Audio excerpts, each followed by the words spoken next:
जो समझते हैं कि गायत्री मंत्र श्रापित है, कीलित है, गायत्री मंत्र का जप नहीं करना चाहिए।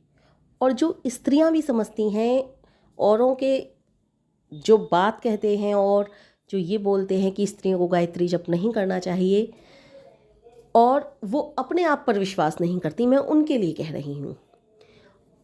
और जो भी स्त्री या पुरुष जो भी कीलित या श्रापित समझते हैं, ये वीडियो उनके लिए है। तो जो भी भाई बहन ये समझते हैं कि गायत्री मंत्र कीलित है, श्रापित है, किसी भी तरह से उनको ये विश्वास ही नहीं होता कि नहीं, ऐसा कुछ भी नहीं है, ये परमेश्वर की प्रार्थना है और परमेश्वर की प्रार्थना कभी श्रापित और कीलित हो ही नहीं सकती।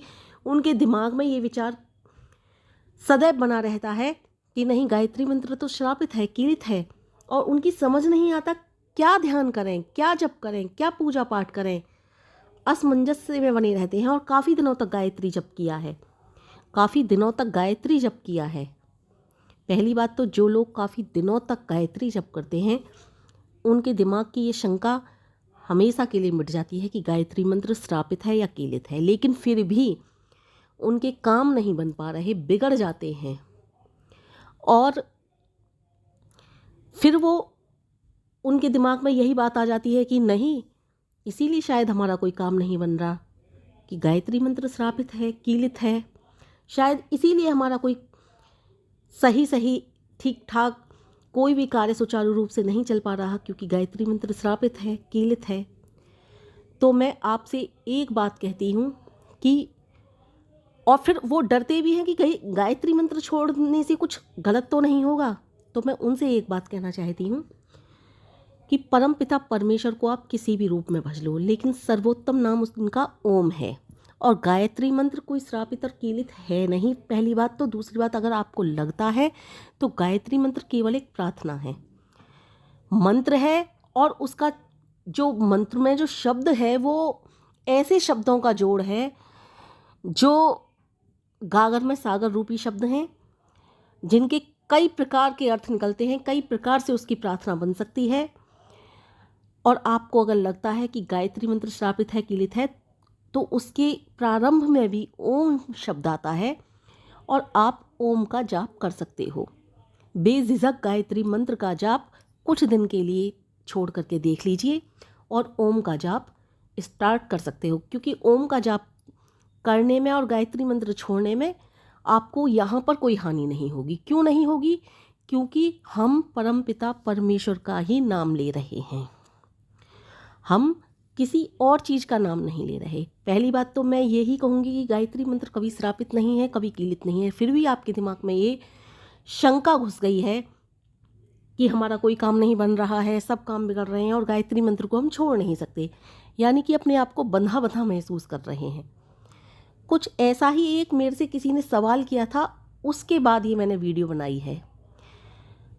आप सोचोगे कि ये गायत्री मंत्र की सदैव प्रशंसा करने वाली आज इस तरह की बात क्यों कर रही है? नहीं, मेरे पास इस तरह का कोई व्यक्ति मुझे मिले और उन्होंने मुझसे इस तरह की बात की कि ना तो मैं गायत्री मंत्र को छोड़ते बन रहा है और ना गायत्री मंत्र को जपते बन रहा है, मैं क्या करूं?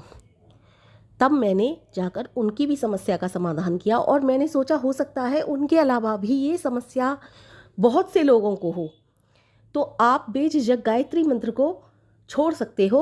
ओम का ध्यान करो। मैं परमपिता परमेश्वर का नाम जपने को नहीं छोड़ने को कह रही, परमपिता परमेश्वर को आपको जपना है, परमपिता परमेश्वर से आपको अलग नहीं होना है। हाँ, आप गायत्री मंत्र की स्तुति जो करते हो ना, उस प्राण स्वरूप, दुखनाशक, सुख स्वरूप, श्रेष्ठ, तेजस्वी, ये सब स्तुति है, ये सब प्रार्थना है। वह प्रार्थना आप ओम का जब जप कर रहे हो ना, आप किसी भी रूप में ओम का जप करिए, ध्यान लगाइए और अपने हृदय में यही कीजिए, हे माँ या फिर हे परमपिता परमेश्वर, जिस भी रूप में आप भगवान को मानते हो, क्योंकि भगवान को आप किसी भी रूप में मान सकते हो, वो भाई है, बंधु है, सखा है, प्रिय है आपका, हर तरह से आप किसी भी रिश्ते में आपको मान सकते हो उनको। तो आप उनसे यही प्रार्थना कीजिए, हे माँ या हे परमपिता परमेश्वर, हे मेरे भगवान, या जो भी कहते हो, मैंने गायत्री मंत्र को छोड़ दिया, मैं आज से आपका ओम का ध्यान कर रहा हूँ, मैंने आपको नहीं छोड़ा। मुझे संदेह था कि कहीं गायत्री मंत्र श्रापित ना हो, कहीं गायत्री मंत्र कीलित ना हो, क्योंकि लोगों ने ऐसा कहा है। हो सकता है कुछ लोगों ने अच्छा कहा हो सकता है कुछ लोगों ने गलत कहा हो, मुझे नहीं पता मैं किस रास्ते पर हूँ, गलत रास्ते पर हूँ, सही रास्ते पर हूँ, पर मैं तुम्हारा हाथ नहीं छोड़ना चाहता। मैं ओम का ध्यान कर रहा हूँ, क्योंकि गायत्री मंत्र में भी तो ओम ही है, सब जगह सर्वत्र ओम ही है। मैंने सुना है ब्रह्मनाद जो होता है वो भी ओम का ही होता है। आकाश में कहीं नाद हो रहा है वहाँ भी ओम का हो रहा है। हमारे शरीर के अंदर जो मशीनरी चल रही है, ध्यान लगाकर सुनो, उसमें भी ओम की आवाज़ आती है। मैंने सुना है ओम में सब सर्वत्र संसार है। इसलिए हे माँ, हे प्रभु, मैं आज से ओम का ध्यान कर रहा हूँ। मुझसे जो भी गलतियाँ हुई हों मुझे क्षमा करना। मैं ओम का ही ध्यान करूँगा। आपकी उंगली पकड़ी है, कोई आप सोच रहे हो इस बात को करने में कोई पाप लगेगा? कोई पाप नहीं लगेगा, कोई भी पाप नहीं लगेगा। आप ओम का ध्यान कर सकते हो, बेझिझक कर सकते हो। ओम का ध्यान कीजिए, आगे बढ़िए, क्योंकि ओम परमपिता परमेश्वर हैं और परमपिता परमेश्वर की ही स्तुति गायत्री मंत्र में है। और जब आप ओम का ध्यान करोगे, ओम का जाप करोगे, तो वो परमपिता परमेश्वर का नाम जप भी होगा एक तरह से, क्योंकि बहुत पहुँचे हुए ऋषि महर्षि मुनि कहते हैं नाम जप की महिमा बहुत अलग है। तो आपको नाम जप का भी जो प्रभाव होता है वो भी आप तक पहुँचेगा, आपको अच्छा लगेगा। ओम का ध्यान करके देखिए, कुछ भी अंतर नहीं है गायत्री मंत्र और ओम के ध्यान में। गायत्री मंत्र उनकी स्तुति है, प्रार्थना है, उनसे हम हर तरह से प्रार्थना करते हैं, किसी भी रूप में, किसी भी तरीके की, संसार की कोई भी प्रार्थना गायत्री मंत्र से होकर ही निकलती है, मेरा ऐसा मानना है। लेकिन अगर आपको ऐसा लगता है तो आप गायत्री मंत्र छोड़कर ओम का ध्यान कर सकते हो। और ओम से बढ़कर कुछ भी नहीं है संसार में, ओम से बढ़कर कुछ है ही नहीं, क्योंकि ओम ही इस संसार का आधार है। हर आरती, हर प्रार्थना ओम से होकर गुजरती है, चाहे कोई भी हो। किसी भी आरती को ले लो, किसी भी देवी देवता की आरती को ले लो, सबसे पहले ओम आता है, सबसे पहले ओम आता है। इसलिए ओम का ध्यान आप बेझिझक कर सकते हो। आपको मन में ये भी ग्लानि नहीं होगी कि मैंने गायत्री मंत्र छोड़ दिया, मुझे डर था, श्रापित है, कीलित है। क्योंकि मुझसे कई लोगों ने इसी वीडियो के दौरान बात कही है कि नहीं, कुछ नहीं होता गायत्री मंत्र के जप से, गायत्री मंत्र कीलित है, श्रापित है। आप क्या कह रही हो? कुछ नहीं होता गायत्री मंत्र के जप से, बहुत करके देख लिया हमने।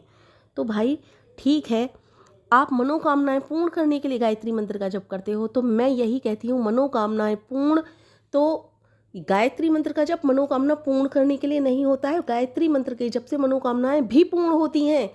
लेकिन अगर आपने किसी का अहित किया है, आपने किसी की कामनाओं की जो पूर्ण होने जा रही हैं उनमें रुकावट पैदा की है, तो आपकी कामना कैसे पूर्ण हो जाएगी? क्योंकि वो माँ आपकी भी है और जिसने आपने जिसके काम में रुकावट डाली वो माँ उनकी भी है। तो जब तक आपका पाप नहीं कटेगा तब तक मनोकामना पूर्ण नहीं होगी। लेकिन इसके बाद भी लाख समझाने के बाद भी आपको समझ नहीं आता, फिर भी आपको लगता है गायत्री मंत्र श्रापित है, कीलित है। नहीं, गायत्री मंत्र की प्रार्थना करने से कुछ भी मतलब नहीं होगा, कुछ भी सिद्ध नहीं होगा, कुछ भी नहीं होगा। तो आप बेझिझक गायत्री मंत्र छोड़कर ओम के जाप कर सकते हो। कुछ भी परमात्मा बुरा नहीं मानते। आपको लगता है कहीं हमारा अनिष्ट ना हो जाए गायत्री मंत्र का जप छोड़ने में, नहीं, कुछ भी नहीं अनिष्ट होगा, क्योंकि आपने केवल वो गायत्री मंत्र से की जो प्रार्थना है वो छोड़िए, परमात्मा का नाम लेना नहीं छोड़ा। ओम का जाप कर रहे हो, ओम का ध्यान कर रहे हो, परमात्मा का ध्यान तो कर रहे हो, परमात्मा का जाप तो कर रहे हो। ये बस एक तरीके से सोच लीजिए, जैसे एक बच्चा है, 15-16 साल का बच्चा है, उसने सोचा, वो रोज़ माँ से प्रार्थना करता है, माँ आज खीर बना दो, पूड़ी बना दो, पकवान बना दो, माँ से प्रेम से बातें करता है, माँ को रिझाता है। लेकिन उसने सोच लिया कुछ दिन मैं मौन व्रत धारण करूँगा, मौन व्रत धारण करूँगा, और वो मौन व्रत धारण कर रहा है, तो माँ से इशारे से कुछ बात कह रहा है। लेकिन माँ तो उसकी माँ ही रहेगी ना, माँ तो अलग नहीं होगी मौन व्रत धारण करने से, उसकी इच्छाएं तो माँ ही पूरी करेगी ना। माँ ने उसकी इच्छाओं को पूरा करना थोड़ी बंद किया है, या माँ बेटे का रिश्ता थोड़ी बदला है। उसने मौन व्रत धारण किया है कुछ प्रार्थना करने के लिए। ऐसे ही आपने ओम का जप कर रहे हो, सिर्फ इस शंका का समाधान निकालने के लिए कहीं गायत्री मंत्र श्रापित या कीलित तो नहीं। आप परमात्मा से विमुख नहीं हुए, परमात्मा का ही ध्यान कर रहे हो। आप परमात्मा से दूर नहीं हुए, बल्कि परमात्मा का ही ध्यान कर रहे हो, परमात्मा से दूर नहीं हो।